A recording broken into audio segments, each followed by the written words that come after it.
stepped into the office kitchen to grab my usual morning coffee. But what I saw made my blood freeze. Colin Barrett, my business partner and co-founder of Axis and North Analytics, was hunched over my favorite mug, the blue one I always used. In his hand was a small glass vial, and I watched in horror as he carefully squeezed several drops of clear liquid into my coffee. My heart pounded as I pressed myself against the door frame, staying hidden. Colin stirred the coffee slowly, then placed the vial back in his jacket pocket. He had no idea I was watching. This was 20 minutes before our biggest pitch ever, a $2.4 million contract with Oralis Tech that could change everything for our company. I waited until Colin left the kitchen, whistling casually like nothing had happened. My hands shook as I quickly switched our mugs. His plain white mug now sat where mine had been. Whatever he'd put in that coffee, he was about to drink it himself. The irony wasn't lost on me. Colin always bragged about being the strategic mind of our partnership, but he just made the biggest mistake of his career. As I heard him call out, "Leah, the Zoom room is ready," I grabbed my actual coffee and smiled grimly. This meeting was about to get very interesting. 20 minutes into our presentation, something was clearly wrong with Colin. He'd started strong, introducing our company to the Oralis Tech executives with his usual confidence. But now, beads of sweat dotted his forehead despite the air conditioning running full blast. "So, our analytics platform, Ken." Colin paused, staring blankly at the screen. The CEO of Oralis, Daniel Krell, raised an eyebrow. 3 major venture partners waited patiently, but I could see their interest fading. Colin wiped his forehead and tried again. "The data shows... it shows that..." His words came out jumbled, like his tongue wasn't working properly. His usually sharp presentation skills had completely disappeared. I'd been watching this unfold with growing satisfaction, but now I realized I needed to act fast. Our reputation was on the line, and this contract meant everything to both of us, even if Colin had just tried to sabotage me. "What Colin is explaining," I jumped in smoothly, "is how our predictive analytics can increase your operational efficiency by 35%. I clicked to the next slide, taking control of the presentation as Colin gripped the edge of the conference table, looking increasingly disoriented. The Oralis executives immediately turned their attention to me, and I could see relief in their faces. This meeting was far from over. During a brief bathroom break that Colin desperately needed, I quickly pulled out my phone and researched the small bottle I'd glimpsed in his pocket. After some frantic searching, I found it. A scopolamine-based supplement marketed for cognitive enhancement. But the real effects were terrifying. Mild confusion, memory fog, and severe fatigue. My stomach turned as the reality hit me. Colin hadn't just tried to make me look unprofessional. He'd attempted to drug me into appearing completely incompetent in front of the most important clients we'd ever pitched to. This wasn't office politics. This was sabotage of the worst kind. I quickly screenshotted the product information and its side effects, then shoved my phone back in my pocket as Colin stumbled back into the room. His face was pale, and he kept blinking like he couldn't focus properly. "Sorry about that," he mumbled to the Oralis team, trying to regain his composure. "Where were we?" Just then, my phone buzzed with a message that made my heart race. It was from Marcus Chen, Oralis's head of strategy. "Can we speak off record after this presentation? Very interested in your vision." I glanced at Colin, who was struggling to remember where we'd left off in the pitch. He had no idea that his plan had backfired so spectacularly, or that the clients were now more interested in me than ever. While Colin excused himself again, claiming he needed some fresh air, I decided to investigate further. Something told me this sabotage attempt wasn't spontaneous. I walked over to the printer in our conference room and found exactly what I was looking for. A document Colin had forgotten to collect. It was an alternate version of our Oralis presentation, but with one crucial difference. Only Colin's name appeared on the proposal. My name, my contributions, my innovative strategies, all of it had been erased. The cover page read, Barrett Consulting Solutions instead of Axis and North Analytics. My hands trembled as I flipped through the pages. Every idea I'd developed, every late night I'd spent perfecting our approach, had been rebranded as his solo work. This wasn't just about drugging me during the meeting. Colin had been planning to cut me out entirely and steal our biggest client for his own new company. When Colin returned, looking even more disoriented than before, he slumped into his chair and mumbled under his breath, "I was going to tell you after today anyway." The words hit me like a punch to the gut. He'd just confirmed everything I'd suspected. This partnership, which I'd built with 2 years of my life, was about to be stolen from right under my nose. But Colin had no idea that his confession had just sealed his fate instead of mine. I took a deep breath and dove back into the presentation, determined to show Auralis exactly what they'd be missing if they worked with Colin alone. I launched into the strategic roadmap I'd developed, the one Colin had always dismissed as too ambitious and unrealistic. Our 3-phase implementation strategy, I explained, clicking through detailed charts and projections, will integrate seamlessly with your existing infrastructure while providing real-time insights that your competitors simply don't have access to. The venture partners began leaning forward, asking detailed questions about data security, scalability, and long-term ROI. Every question was directed at me, not Colin. I could see their excitement building as I walked them through the technical specifications and projected outcomes. Colin, still struggling with the effects of his own drugging attempt, tried to contribute. "Yes, and we can also." He reached for his laptop to advance to the next slide, but his coordination was completely off. Instead of clicking the forward arrow, he accidentally hit the wrong key and closed our entire presentation. The screen went black, and an awkward silence filled the room. "No worries," I said calmly, pulling up my backup presentation from my own laptop. "I always keep a second copy ready." Daniel Krell smiled at me with obvious respect. "Excellent preparation, Leah. Please continue." As I seamlessly transitioned to my backup presentation, my phone lit up with a Slack notification from Serena, one of our junior analysts. The message was urgent. "Check your email now." I discreetly glanced at my phone and saw that Serena had forwarded me an email that made my blood boil. It was from Colin to someone named Daniel with the subject line, "Auralis Transition Plan, Confidential." In the email, Colin outlined his plan to spin off the Auralis contract into a new consulting firm called Barrett Solutions. He wrote about how he'd be restructuring the team, and that certain partners would be phased out due to performance concerns. The email was dated 3 days ago. But here's where Colin's arrogance had betrayed him. He'd accidentally CC'd the wrong Serena. Instead of sending it to Serena Williams, his contact at some consulting firm, he'd sent it to Serena Martinez, our own analyst who reported directly to me. I looked across the table at Colin, who was rubbing his temples and trying to focus on my presentation. He had no idea that his entire scheme had just been exposed by his own careless mistake. The irony was almost too perfect. The man who tried to drug me into making errors had just made the biggest error of his professional life. As I continued presenting to the Auralis team, I was already planning my next move. Last week, while I'd been putting finishing touches on our Auralis proposal, Colin had told me he was taking a personal day. I'd thought nothing of it at the time. Now I understood exactly where he'd been.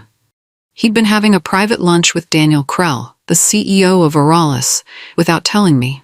During that meeting, Colin had planted seeds of doubt about my capabilities. He told Daniel that I would be stepping down soon due to performance issues, and that he'd be taking over full leadership of any Auralis projects. The realization hit me like a ton of bricks. This entire presentation had been set up as a test. Daniel wasn't just evaluating our company's capabilities. He was specifically testing my leadership based on Colin's lies. That's why, midway through my technical explanation, Daniel suddenly threw me a curveball question about system integrations that wasn't in our original scope of work. "Leah," he said, leaning back in his chair, "how would you handle real-time data synchronization across multiple cloud environments?" It was clearly a test question, designed to see if I could think on my feet or if I'd crumble under pressure like Colin had told him I would. I smiled confidently. "Excellent question, Daniel. Let me walk you through our hybrid approach." As I launched into a detailed technical explanation, I could see Daniel's expression shift from skepticism to genuine impressed surprise. I dove deep into the system integration question, explaining our proprietary approach to real-time data synchronization. We use a combination of event-driven architecture and distributed caching, I continued, which allows us to maintain data consistency across multiple cloud environments while reducing latency by up to 60%. Daniel nodded approvingly, making notes on his tablet. That's significantly more sophisticated than what we discussed last week, he said, glancing meaningfully at Colin. Colin looked panicked, realizing that his lies about my incompetence were being exposed. Leah, what are you doing? He whispered urgently, but loud enough for the Auralis team to hear. I'm answering their questions professionally, I replied calmly, not breaking eye contact with Daniel. Isn't that what we're here for? The other venture partners began asking follow-up questions about implementation timelines, security protocols, and cost projections. With each answer I gave, it became clearer that I was the technical expert they needed, not Colin. This level of insight is exactly what our CTO has been asking for, said Maria Santos, one of the venture partners. We've been struggling with data silos for months. Colin tried to interject. We can definitely handle that integration. But his words came out slurred and confused. The contrast between my sharp technical responses and his drug-induced fog couldn't have been more obvious. Daniel looked directly at me. Leah, I think we need to have a more detailed conversation about this project. As soon as our meeting with Auralis ended, I excused myself and immediately called Madison Leary, my business lawyer. My hands were still shaking from adrenaline as I explained everything. The drugged coffee, the secret meetings, the stolen presentation. Colin tried to sabotage me with some kind of drug, I told Madison, pacing around our empty conference room. And I have proof that he's been planning to steal our biggest client. Madison's response was swift and decisive. Send me everything you have, photos, emails, whatever evidence you've collected. But first, let me pull up your partnership agreement. I heard her typing rapidly on the other end of the line. After a few minutes, she found what she was looking for. Leah, according to the documents you both signed, you own 51% of all intellectual property developed at Axis and North. That includes client relationships, proprietary methods, and strategic frameworks. My heart raced. What does that mean? It means Colin can't just walk away with your clients or your work, Madison explained. The partnership agreement is ironclad. You have controlling interest in everything you've built together. There was a pause before she asked the question I'd been hoping for. Do you want to make this official? Because with the evidence you have, we can remove him from the company entirely. I looked through the glass walls of our conference room at Colin, who was slumped over his desk, still dealing with the effects of his own sabotage attempt. Yes, I said firmly. Let's do it. While Colin was passed out at his desk, I decided to gather more evidence. I walked into his private office, my heart pounding with each step. If he woke up and caught me, it would be awkward to explain. But I needed to know exactly how deep his betrayal went. On his desk, partially hidden under some financial reports, I found a manila folder labeled Vanguard Rebrand. Inside were documents that made my stomach turn. Colin had created an entire timeline for pushing me out of the company, complete with forged performance metrics that painted me as incompetent and unreliable. There were fake client feedback forms claiming I'd missed deadlines that I knew I'd met, false financial projections showing that my strategies had cost the company money when the opposite was true. Even fabricated emails from team members expressing concerns about my leadership. The level of planning was shocking. This wasn't a spontaneous decision to drug my coffee. This was a months-long campaign to destroy my reputation and steal everything I'd worked for. I quickly photographed every page with my phone, making sure to capture the dates and Colin's handwritten notes. Then, I immediately emailed everything to Madison with the subject line, "Additional evidence, urgent." As I carefully placed the folder back where I'd found it, Colin stirred at his desk. I quickly slipped out of his office and returned to my own workspace, my heart hammering. The evidence was overwhelming, and Colin had no idea that his own documentation had just sealed his fate. An hour after our Auralis presentation, I received an email that changed everything. It was from Maya Calhoun, the third venture partner who'd been quietly observing our meeting. "Leah, could we meet privately?" I have some concerns about your business partner. We arranged to meet at a coffee shop downtown, away from the office. Maya arrived first, and her expression was serious as I sat down across from her. I need to be completely honest with you, Maya said, stirring her latte. Colin reached out to me last month about a potential CEO transition at your company. He suggested that after we funded the Auralis project, you'd be stepping down and he'd be taking full control. My blood ran cold. He told you I was stepping down? He said you were having performance issues, and that the transition would be better for everyone involved. But after today's presentation, it's obvious that he was lying. Maya leaned forward. Leah, you're clearly the technical expert and the strategic mind behind this company. Colin couldn't even maintain focus during a crucial client meeting. I told Maya about the coffee incident and the forged documents I'd discovered. Her face grew dark with anger. This is completely unacceptable, she said firmly. Maya Ventures has a zero-tolerance policy for this kind of behavior. If you want to make a move against Colin, we'll back you financially and legally. The relief I felt was overwhelming.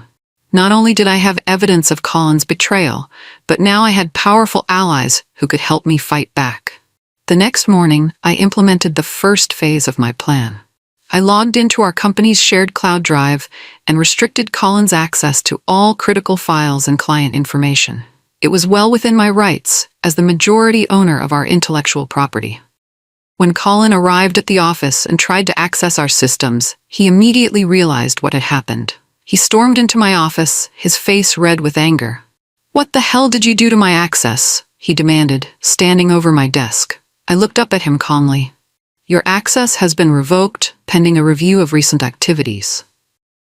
"You can't do that. I'm a co-founder of this company." I opened my desk drawer and pulled out a letter Madison had prepared. "Actually, I can.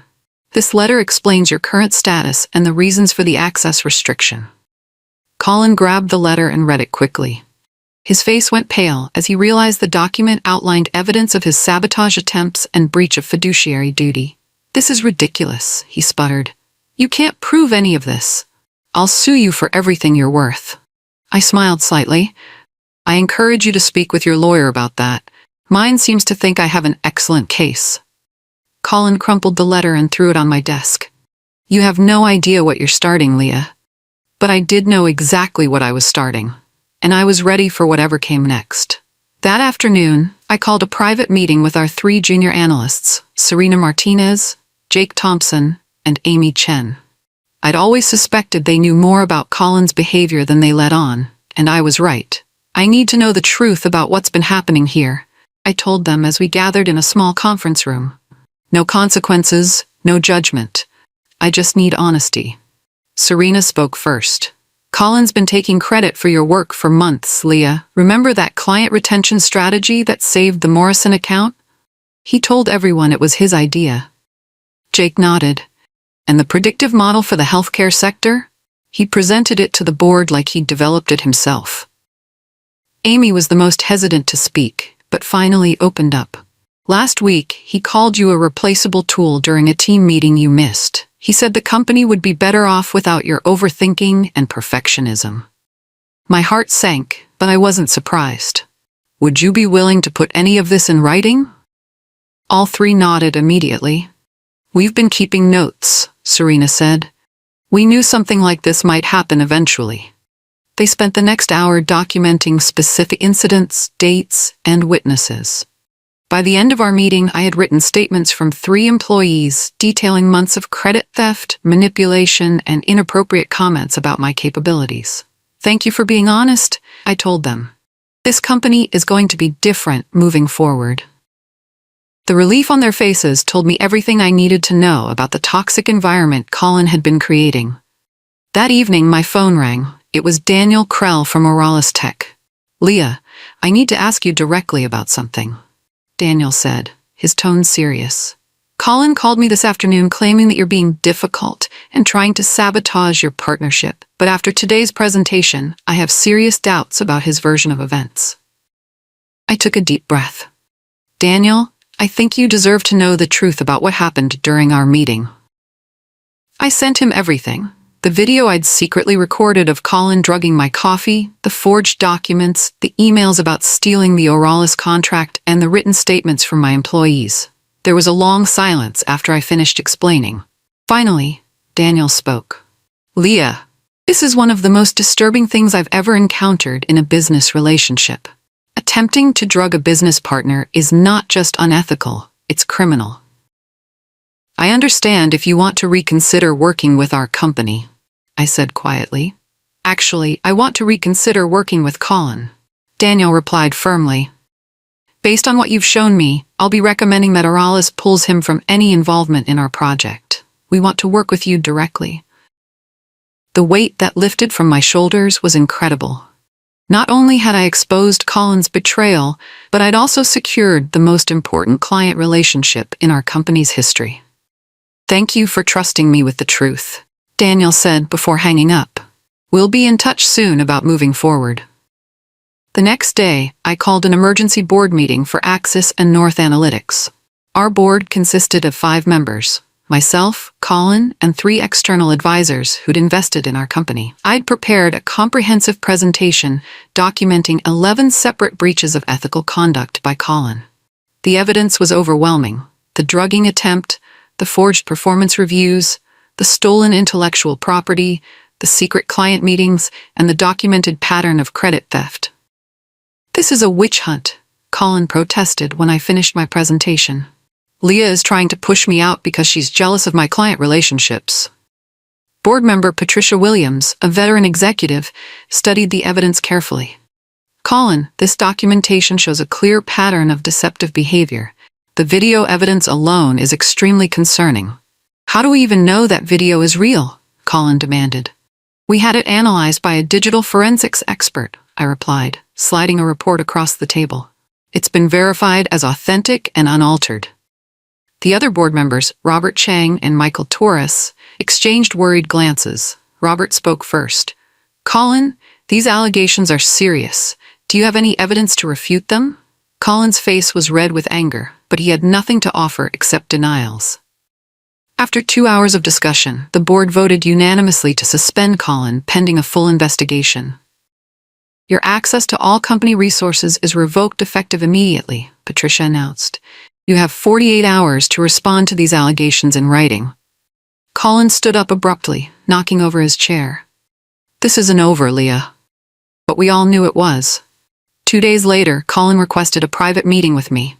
He looked defeated as he sat across from my desk, a stark contrast to his usual arrogant demeanor. I want to make a deal, he said quietly. I'll walk away from the company voluntarily if you give me a reasonable severance package. No lawyers, no public drama.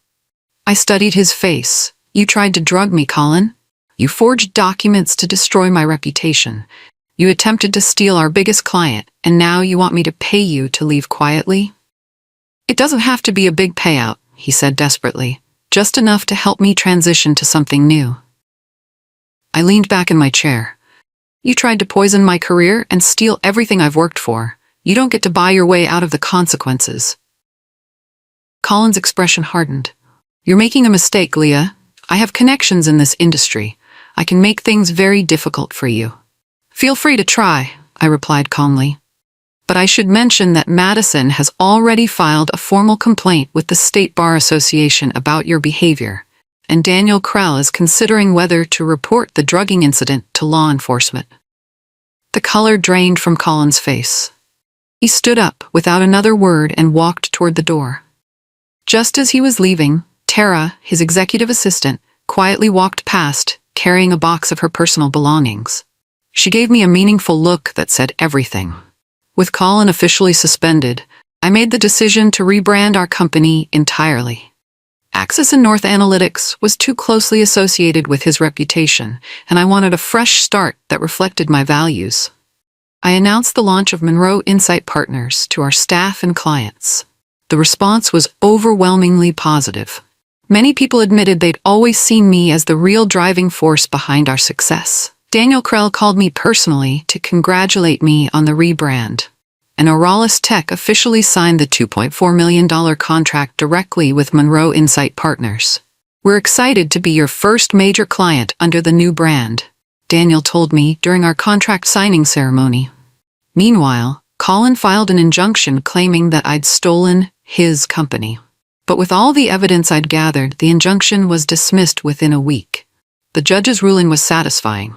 The evidence clearly shows that Mr. Barrett engaged in fraudulent behavior designed to steal intellectual property that rightfully belonged to Ms. Monroe. A week after the rebrand, an industry blog published a hit piece about my company that was clearly sourced by Colin. The article painted me as a difficult partner who had forced out a respected co-founder. The piece hurt, especially because many of our potential clients read that platform. But I'd prepared for this possibility. I released a comprehensive response that included the unedited recording of our Oralis meeting, the video of Colin drugging my coffee, and statements from employees. The truth speaks for itself, I wrote. I encourage anyone interested in the facts to review the documented evidence. The reaction was swift and overwhelming. Within hours, the story had gone viral on LinkedIn. Industry leaders began sharing my response with comments like, "This is why we need more transparency in business." The original blog was forced to issue a retraction and apology. Public opinion had swung completely in my favor, and Colin's reputation in the industry was effectively destroyed. A month later, my finance team discovered something that made my blood boil. During their audit of our old company accounts, they found evidence that Colin had been systematically siphoning marketing funds into a personal account. "It looks like he's been doing this for almost 8 months, explained Sarah, our new CFO. "Small amounts each time, but it adds up to nearly $30,000. The pattern was clear and deliberate. Colin had been using fake vendor invoices to redirect company money into an account he controlled. "This is criminal fraud," Madison told me when I forwarded the evidence. "We need to report this to the authorities immediately." I felt sick thinking about all the times Colin had complained about our tight budget while secretly stealing from us. We filed a formal complaint with the district attorney's office. The investigation was launched within days. "This gives us even more leverage," Madison explained. "Financial fraud is a felony." Just as the criminal investigation was beginning, I received an unexpected call from Tara, Colin's former assistant. She sounded nervous but determined. "Leah, I need to clear the air about some things," she said. "I've been subpoenaed to testify about Colin's activities. We met at a quiet restaurant downtown." Tara looked relieved to finally speak freely. "I knew about the financial irregularities," she admitted. "Colin had me process those fake invoices. I kept copies because I was worried I'd get blamed." She pulled out a thick folder filled with documents. Purchase orders for services that were never provided, expense reports for conferences he never attended. I have it all. The prosecutor's office had offered Tara immunity in exchange for her testimony, and she was eager to cooperate. "Thank you for coming forward," I told her. "It takes courage to do the right thing." Madison was thrilled when I called her. With Tara's testimony, Colin's going to have a very difficult time avoiding serious consequences. The legal pressure finally became too much for Colin. Through his attorney, he reached out to propose a settlement that would avoid a lengthy court battle and potential jail time. The terms were exactly what I'd wanted. Colin would sign a comprehensive exit agreement, relinquishing all claims to Monroe Insight Partners, and agree to a 3-year non-compete clause.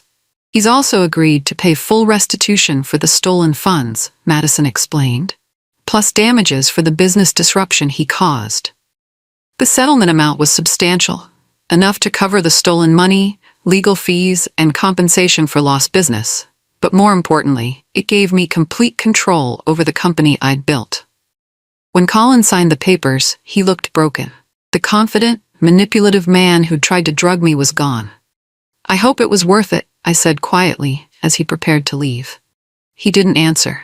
As I watched him walk out of the conference room for the last time, I felt a sense of closure I'd been waiting months to experience. Word of Colin's downfall spread quickly through our industry, and the response was overwhelming. Former colleagues began reaching out to apologize for not speaking up sooner about his behavior. Several talented professionals asked about joining Monroe Insight Partners, but I was selective.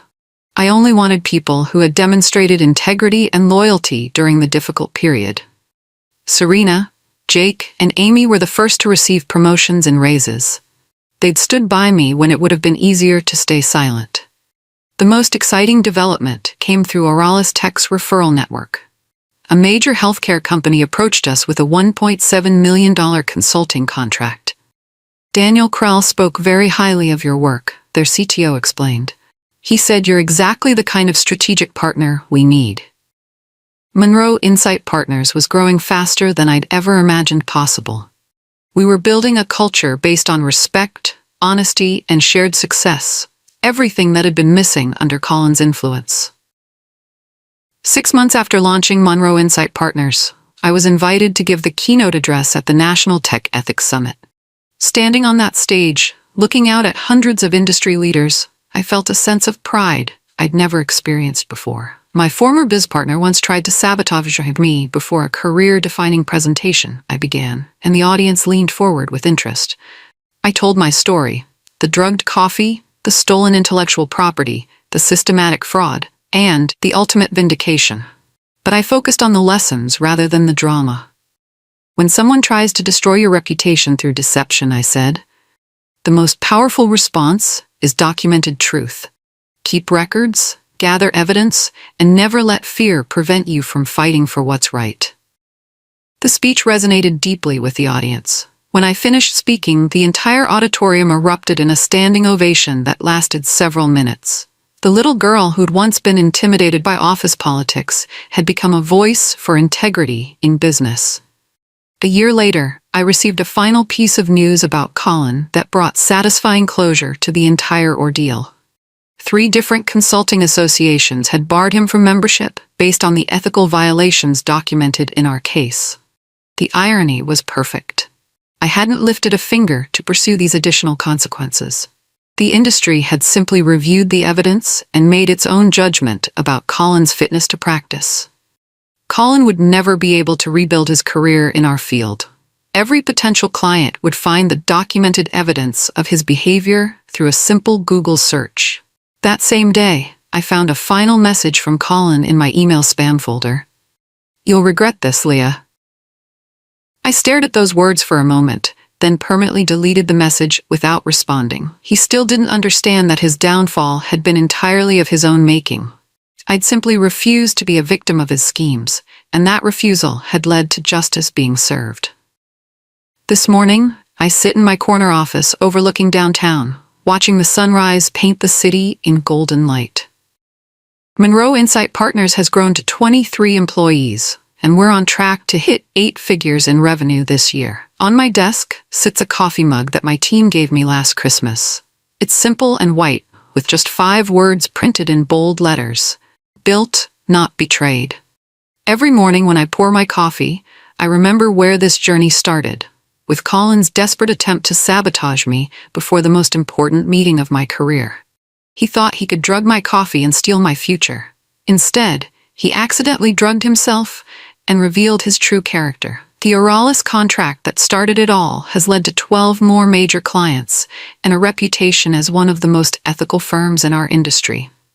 I take a sip of my coffee and smile. It tastes like victory, like justice, and like the sweet satisfaction of building something real through honest work. This time, I know exactly what's in my cup: pure, untainted success. And I know exactly what I'm worth: everything I've earned through talent, hard work, and the courage to fight for what's right.